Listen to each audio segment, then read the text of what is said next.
you had the mixtape series Investments, which I thought was a dope, like, yeah. I feel like when people watch you on social media, they get a different message and vibe from when they watch most of these young artists in the game. Because I feel like, you know, a lot of these new cats is like, it's a lot of antics on the gram. Like, I feel like your shit can be inspirational for a lot of people. Yeah. But Investments, I know you know, you're smart with your bread.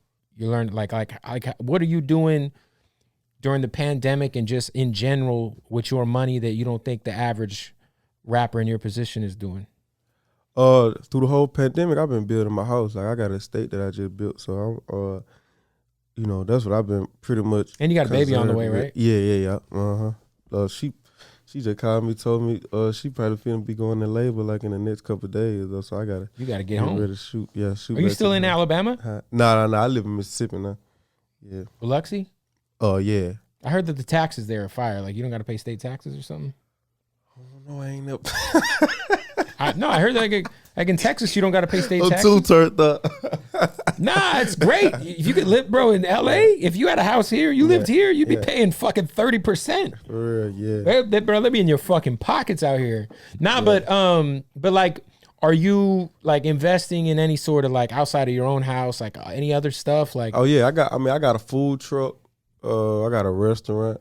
You know what I'm saying? So that picture of you sitting on the top of a restaurant, that's your actual restaurant. Yeah. So your restaurant's called Yung Bleu's. No. It's called. That was before the rest of the sign came. Okay, he's like, yo, this is a mixtape cover, guys. Let's run this shit. It's called Yung Bleu Soul Food and Seafood Restaurant. It's really called Gwen's House Yung Bleu Soul Food. So you got a food truck, the restaurant. What else? And you know, I do. You know what I'm saying? It's just a lot of different screens. I got a lot of different streams of income. I got a tour bus that I run out when I'm not on it. You know what I'm saying? So you got a tour bus you rent out.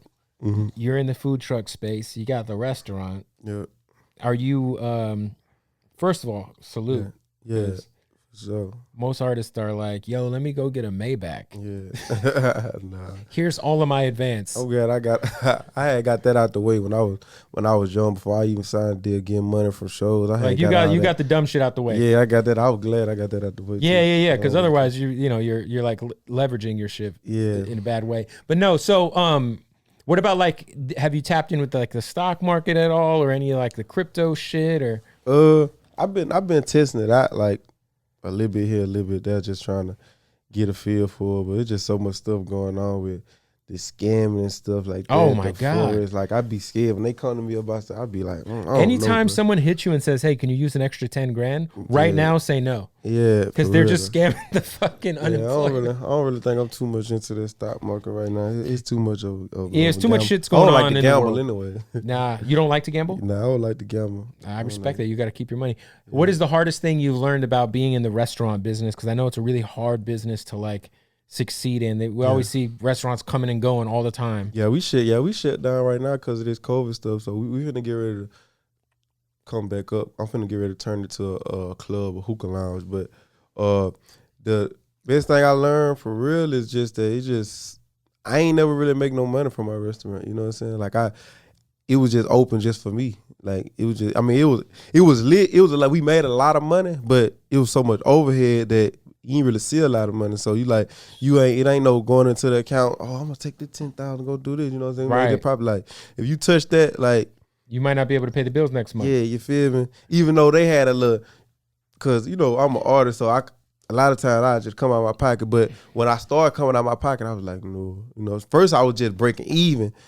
Or I was probably making a little money, you know what I'm saying? Probably $1,000 or $2,000, you know what I'm saying? But I was satisfied with that because I was like, at least you know what I'm saying? Making money. Yeah, you know what I'm saying? Or at least I just wanted to have a restaurant, like just something in my city, you know what I'm saying? It ain't matter if I was just breaking even because I really doing it for the profit. 100%. So, but yeah, once I started to come out of my pocket, you know what I'm saying? Then we was only in business like 3 months before the COVID hit. We was doing good before the COVID hit. So we was real fragile, you know what I'm saying? So that rough. Was just the worst time. People started catching COVID up in there, like all the workers, stuff just... This is in mobile? Yeah. Shit. So I had to shut it down, and then once I shut it down, people found new jobs and there's a whole lot of stuff. So I'm just remodeling it right now. And, I feel like I've heard though that Alabama being the crazy right-wing redneck state that it is, most people don't even act like the COVID shit is real down there. My boy was down there for Labor Day, and he was like, nobody's wearing masks. They definitely like, you know, they weird down there. But I had this thing called Blue Badge that I was throwing down there. I had everybody on it, like, you know what I'm saying, 42 Doug. For your birthday? Yeah, no, it was for my album release party. But it was so like, you just did, was that recently? Yeah, but I ended up doing a little show because they canceled. It was supposed to be at Lad People Stadium. I had like 20 artists, PNB Rock. Right. I had everybody in the game. They were really Black Youngster, Lucha, everybody. They messed with me for real. And they canceled it because of the COVID shit? Yeah, but they came back and started throwing football games at the same place. And I'm like, so that was like a big thing with the news and stuff. They was trying to get me to get political on and stuff like that. But I really didn't want to too much do it right then because I know I'm going to want to throw it again and I want to throw it, you know what I'm saying? I ain't really want to stir up. I know I could have stirred up the You don't want to stir it up because it might fuck up like next year if you want to do it at the same place. Yeah, type you feel shit. me? Yeah. I felt like I was just going to let them have it because the COVID, you know what I'm saying, the COVID stuff, you know what I'm saying, it probably would have been hard for me to win against that.